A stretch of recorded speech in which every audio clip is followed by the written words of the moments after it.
Hey everybody, welcome to another lesson of learning Japanese. Today we're going to be going over another grammar pattern. And so the grammar pattern that we have in store for today is the pre-mas form of a verb plus the other word, kakeru, or other verb, because it's technically a verb as well, kakeru.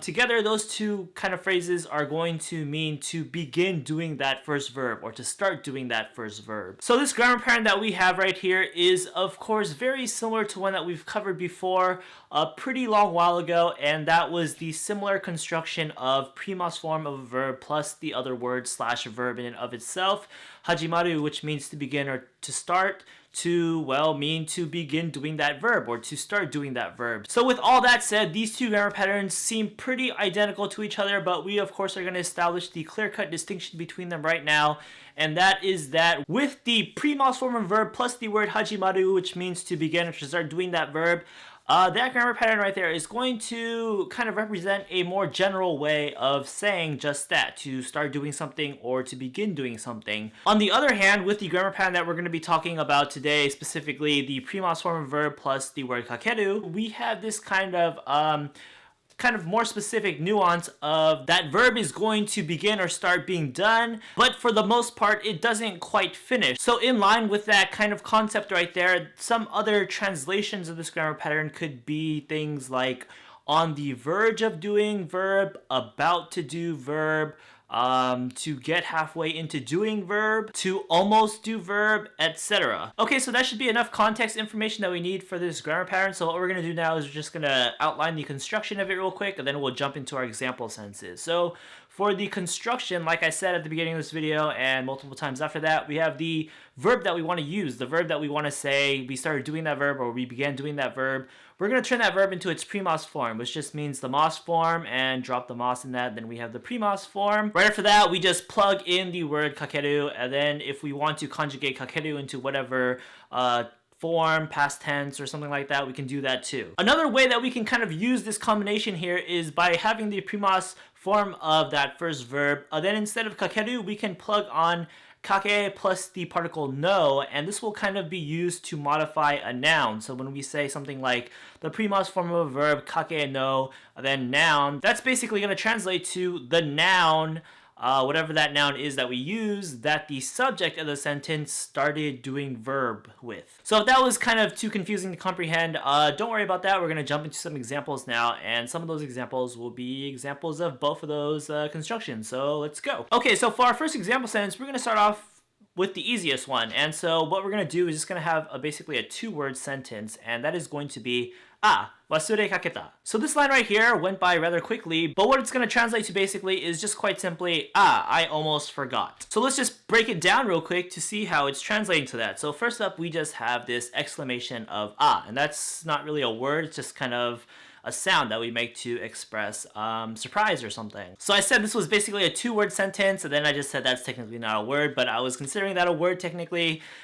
So beyond that sound, that exclamation, this is basically a one-word sentence, and so the remaining word in our sentence here is just going to be the compound word wasure kaketa, and this is just going to be our grammar pattern right here in effect. So we'll see here that what we're using for the verb that we want to say that we started to do that verb or to begin that verb is going to be wasureru, and that's going to be the verb that means to forget. So what we need to do now is we're going to need to conjugate this verb wasureru into its pre-mas form, and to do that we'll just turn it into its mas form first. So wasuremasu, then we drop the mas there, and then all we have left is wasure. And now we're going to add on that word that we need to complete this grammar pattern. That's just going to be the word kakeru.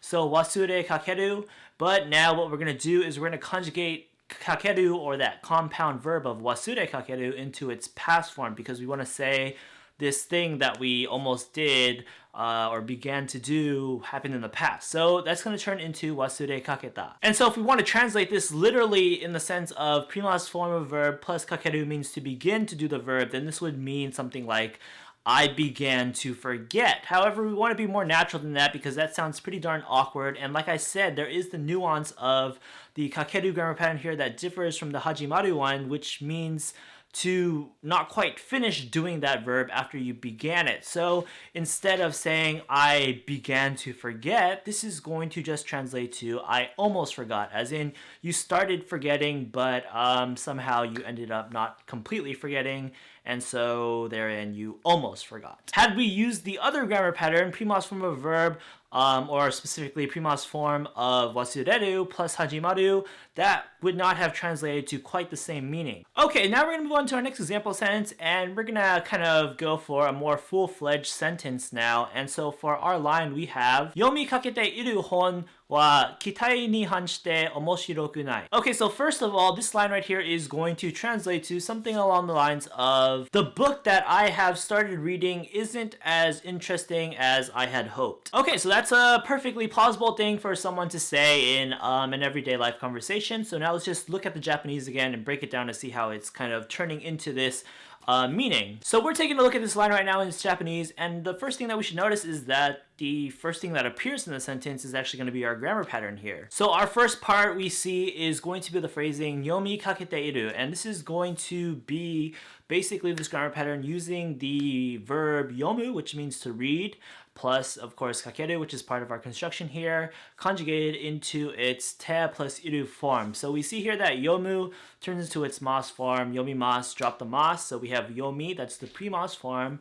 Now we plug on kakeru, so yomi kakeru. Now we conjugate kakeru into its te form, so yomi kakete, then we add iru to mean have kakeru, which is going to be to have started reading. Yomi kakete iru. And so this little phrasing right here is actually going to be a clause that's going to modify our noun, which is in turn going to be the subject of our sentence. So that noun right there is going to be the word hon, which means book. So yomi kakete iru hon is going to pretty much translate to something along the lines of the book that I have started reading. So now this is going to be the subject or the topic of this sentence, and we're going to mark it as such with the particle wa, and now we're just going to say something about this book. And so for the rest of the sentence, we have the phrasing kitai ni hanshite omoshiroku nai. This is going to translate to basically not interesting as I expected, or more naturally, not as interesting as I had hoped. So the word kitai is going to translate to expectations.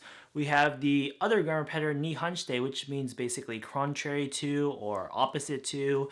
So this is going to mean contrary to my expectations. Then we just have the very simple I adjective omoshiroi in its negative form. So omoshiroku nai, and so that's going to be not interesting. So contrary to my expectations, not interesting. That's going to translate more naturally to not as interesting as I had hoped. Yomi kakete iru hon wa kitai ni hanshite omoshiroku nai. The book that I have started reading is not as interesting as I had hoped. So then we're going to move on to the next example sentences now, and what we're going to do is we're going to cover that other construction that we had teased with the noun usage. And what we're going to do up next immediately is this example is going to dissect the example we just did. So instead of saying yomi kakete iru hon, which means the book that I have started reading, we're going to use the construction of just using this grammar pattern on a noun. So instead of yomi kakete iru hon, we have yomi kake no hon, and this is basically going to mean the same thing. Yomi kake no hon is going to basically translate to the book that whoever the subject is had begun reading or had started reading.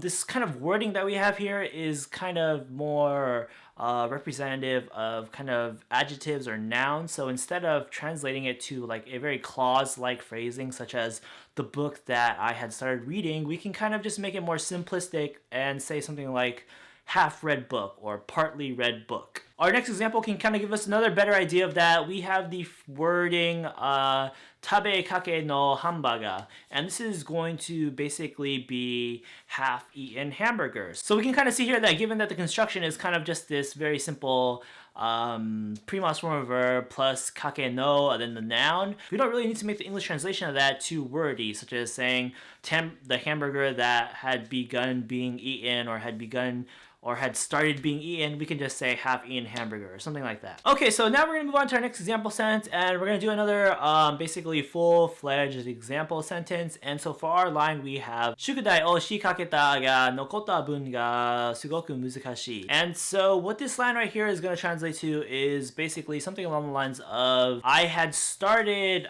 doing my homework, but the part that I still have left is really hard. So let's break down this sentence bit by bit. And so first up, we have, what do we have? We have shukudai, which is just going to be a noun that means homework. It's going to be the direct object to our action. So we're going to mark it with the direct object marker o. So shukudai o, and now we're going to have our verb action that we perform on the direct object, and that is going to be none other than our instance of the grammar pattern here. So the verb that we're going to use, we want to use the verb sudo, which just means to do, because we're just going to say do homework, and that's going to be needed to be conjugated into its pre-mas form. So sudo turns into just she. And now that we have it in its pre-mas form, we can just add on the word kakeru, which of course is going to instigate this grammar pattern meaning of to begin to do. What we're going to do in turn now is conjugate kakeru into its ta form, because we want to say to begin to do in the past tense, so began to do basically. And now we're going to see the conjunction ga, which just means but. So far we have shukudai o shikaketa ga, and that's going to translate to I started doing my homework but. And now the second clause of the sentence is going to be nokotta bun ga sugoku muzukashii. Nokotta is going to be the verb nokoru, which means to remain or to be left over in its ta form, the past form, and it's going to be modifying the noun right after it, which is bubun. Bubun is going to translate to part. So basically nokotta bubun is going to be leftover part, or the part that I have left basically. And so nokotta bubun is going to be the topic of this second clause, and we're going to mark it with the particle wa. And then after that, we're just simply going to describe it as sugoku muzukashii, which is the adverb sugoku, which means very, and muzukashii, which means difficult or hard. So the part that I have left over is very hard. So altogether, once again, we have shukudai o shi kaketa ga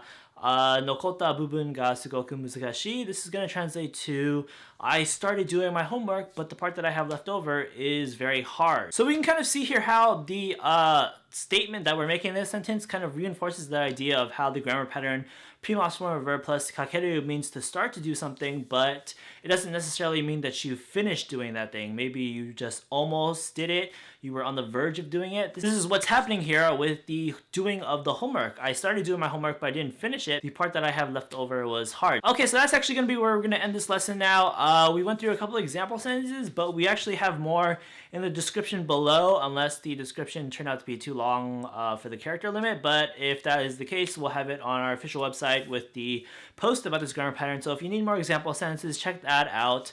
But hopefully with just these, I don't know how much we did, 4 or 5, you got a good idea of how this works, how it differs from the grammar pattern that we did before. Pre-mas form of verb plus hajimaru, which means to start or to begin, but more in a general sense. And yeah, hopefully if you come across this grammar pattern anytime soon, you'll know what it means. But of course, do remember to review it every now and then, because this is actually a pretty tricky one in the sense that the word kakeru is actually one of those unique Japanese words in a sense that has like 20 different definitions. Like seriously, go look up the word kakeru in your Japanese dictionary or something. You will see a load of entries. So just keep in mind that if you do hear the word kakeru or whatever conjugation of it in a conversation, don't automatically assume that it's going to mean this grammar pattern, because this grammar pattern is just borrowing one of its definitions basically, and it has so many uses. So yeah, keep an eye and ear out for that. And with that, we are going to sign out now. So I hope you learned something. We will be back with another lesson about grammar and other videos. So see you next time.